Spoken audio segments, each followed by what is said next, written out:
Well, behind the fentanyl crisis is a huge connection to Mexican cartels. And behind the cartels, there's a powerful force that lies behind some of the top leaders. Women are becoming the new violent overlords, working just as hard and capable of launching an all-out war against their enemies, some of them being dubbed the queens of the Mexican drug cartels. One of them being El Chapo's wife, who was released from jail just a few months ago after pleading guilty to drug trafficking charges. So let's bring in now Deborah Bonello. She's author and journalist behind an LA Times article focusing on the rising role of women in cartels. Deborah, thank you so much for being with us. First of all, let's talk about how prevalent and powerful are women in these cartels, because, you know, it's often thought of, it's assumed that this is a kind of a male-dominated thing. Yeah, I mean, the rise of women and the presence of women in the Mexican cartels isn't necessarily anything new. I think what's been happening over the last, well, 100 years since the narcotics business was born between Mexico and the US is that the narrative around the cartels has very much been documented by men and focused on men. So, you know, drug traffickers are sort of by definition male, but evidence shows that women have been present in the drug trade since it was born, you know, right from the beginning. So I think it's more to do with the lens that we've had and the way that the cartels have been documented than a necessarily new trend.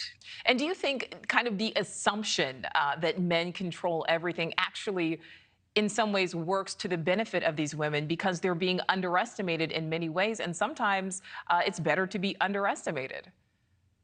Absolutely. I mean, prosecutors and criminal defense lawyers told me that women use the gender stereotypes that exist around them, which basically make them less suspicious in the eyes of the law, less capable of violence, less capable of deceit, to go under the radar and advance their criminal interests. And we referenced this LA Times article, but you've also written a book on this topic. What surprised you most as you were writing and researching your book?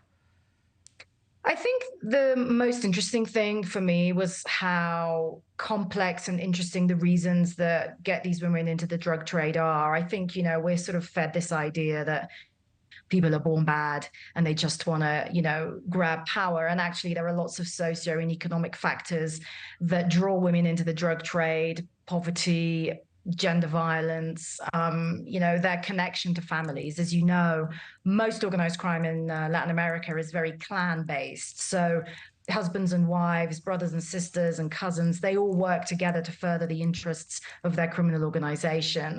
But the idea that women are sort of sitting in the kitchen and just stirring the sauce and not doing anything is I think, to underestimate them greatly. Absolutely. And what are some of the roles that women are playing? I mean, we referenced El Chapo's wife there. But, you know, so many times, you know, as I was reading your article, it's assumed that women are a sort of victim in all of this. But that's certainly not always the case. I mean, they certainly are victims, but not always.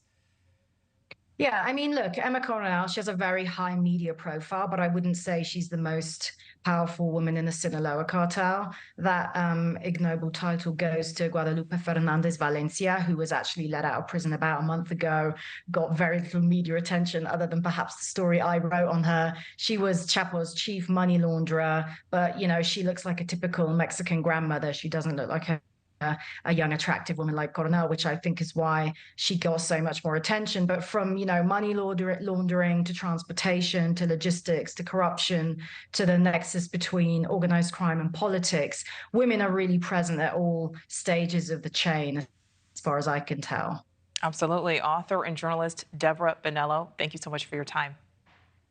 Thanks for having me. Thank you for watching. Go to newsnationnow.com to find News Nation on your television provider. And don't forget to click the red subscribe button below to get more of News Nation's fact-driven, unbiased coverage.